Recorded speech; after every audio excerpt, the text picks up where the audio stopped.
wabarakatuh. Alhamdulillahi rabbil alamin.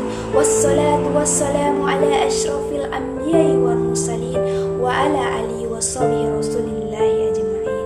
Rabbi sadri wa yassirli amri wahlul 'uqdatam min lisani yafqahu qawli. Amma ba'du. Pertama dan utama sekali, marilah kita panjatkan puja-puji syukur atas kehadiran Allah Subhanahu wa taala, sebagaimana Ia telah memberikan kita nikmat iman, nikmat Islam, dan nikmat kesempatan untuk terus belajar dan memperbaiki diri. Salawat beriringkan salam tak bosan-bosannya kita hadiahkan kepada baginda kita, yakni Muhammad sallallahu alaihi wasallam, yang berlafazkan doa Allahumma sholli ala sayyidina Muhammad wa ala ali sayyidina Muhammad. Berkat kerja keras beliaulah yang telah membawa kita dari zaman jahiliyah menuju zaman Islamiyah. Pada kesempatan kali ini saya akan menyampaikan ceramah saya yang berjudul Menjadi Muslim yang Bijak di Era Digital. Hadirin yang dirahmati Allah Subhanahu wa taala, pada kesempatan kali ini marilah kita renungkan bersama bagaimana kita sebagai umat Islam bisa menjadi pribadi yang bijak, khususnya di era digital seperti sekarang ini.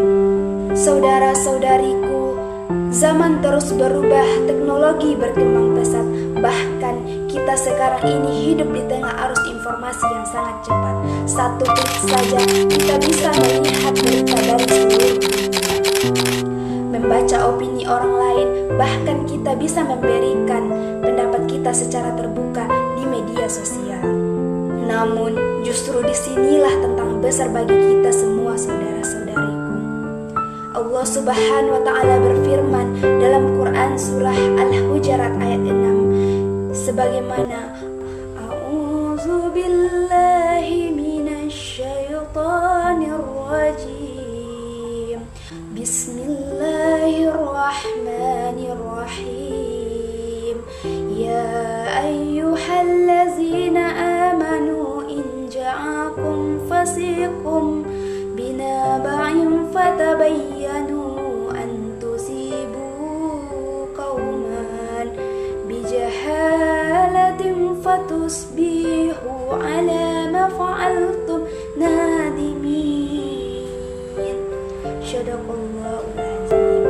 Artinya, hai orang-orang yang beriman, jika datang kepadamu seorang fasik membawa suatu berita, maka telitilah kebenarannya agar kamu tidak menimpakan suatu musibah kepada suatu kaum tanpa mengetahui keadaannya yang menyebabkan kamu akan menyesali atas perbuatanmu itu. Saudara-saudariku, ayat ini sangat relevan dengan kondisi kita saat seperti sekarang ini. Berapa banyak di antara kita langsung percaya dan menyebarkan informasi tanpa memverifikasikan kebenarannya. Berapa banyak fitnah dan kebencian tersebar karena jari-jari kita yang tak pernah berhati-hati dalam menggunakan media sosial. Saudara-saudariku, Islam mengajarkan kita untuk berakhlak mulia, bukan hanya dalam kehidupan nyata, tetapi juga dalam kehidupan digital. Kita diperintahkan untuk berkata baik atau diam, sebagaimana sabda Rasulullah, yakni barang siapa yang beriman kepada Allah dan hari akhir, maka hendaklah ia berkata baik atau diam. Hadis riwayat Muslim dan Bukhari. Ini berarti setiap kata yang kita ucapkan, kita lontarkan, kita tulis di media sosial akan dimintai pertanggungjawaban di akhirat nanti kelak, saudara-saudariku. Auzubillahi min dzalik. Maka dari itu, marilah kita menjadi muslim yang cerdas dan bijak di era digital. Pertama, jangan percaya dengan berita hoaks. Mari kita tanamkan kepada diri kita untuk berakhlak baik, yaitu mari kita bersikap tabayun, yaitu ketika seseorang memberikan informasi kepada kita, jangan langsung percaya akan informasi itu. Mari kita teliti kebenarannya, apakah informasi itu baik atau tidak. Mari kita cari kebenarannya, apakah informasi ini fakta atau hoaks. Kedua, janganlah kita menyebarkan kebencian. Allah Subhanahu wa taala sangat membenci orang yang suka menyebarkan kebencian kepada saudaranya sendiri, bahwa kebencian itu tidak baik untuk diri kita, apalagi untuk orang lain. Maka dari itu, marilah kita tanamkan kepada diri kita untuk berakhlak baik kepada orang lain.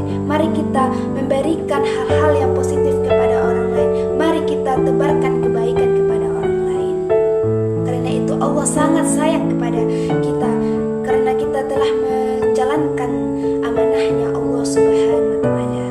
Yang ketiga, gunakanlah media sosial dengan sebaik mungkin. Gunakanlah media sosial itu dengan hal-hal yang positif, seperti melakukan dakwah di media sosial, menyebarkan kebaikan dan menginspirasi orang lain agar orang lain untuk ikut melakukan hal-hal kebaikan.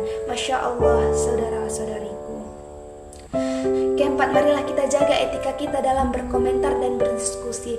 Walaupun kita berbeda pendapat, marilah kita hargai pendapat orang tersebut. Jangan kita hakimi walaupun orang itu memberikan pendapatnya. Mari kita sama-sama memberikan hal-hal yang baik kepada orang lain.